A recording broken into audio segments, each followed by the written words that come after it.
তুমি কার সাথে বিয়ে করবে, বাহুবলী নাকি ভাল্লাল দেব? কাটাপ্পাকে বিয়ে করব। আরে কি উল্টা পাল্টা বলতেছো?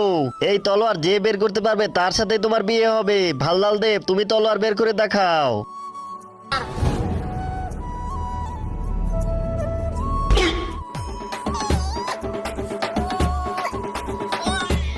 আরে দাঁত এটা তো হচ্ছেই না।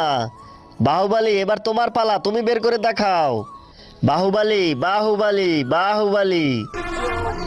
জি, এখনই করে দেখাইতাছি। এটা তো আমার বাঁ হাতের খেল। এক সাইডে আছে দুধ, অন্য সাইডে আছে মদ। তুমি কি খাবে? তুমি যদি দুধ খাও তাহলে ভিডিওটি লাইক এবং চ্যানেলকে সাবস্ক্রাইব করো। আর এভাবে লাইক সাবস্ক্রাইব করে শেয়ার বাটনে ক্লিক করলে তখনই জাদু হবে। একবার যদি না হয় তাহলে দুইবার টাইপ করো। কি এমন, ওরা দুজনে মিলে বের করতে পারলো না? এটা আবার কেমনে বের করলো?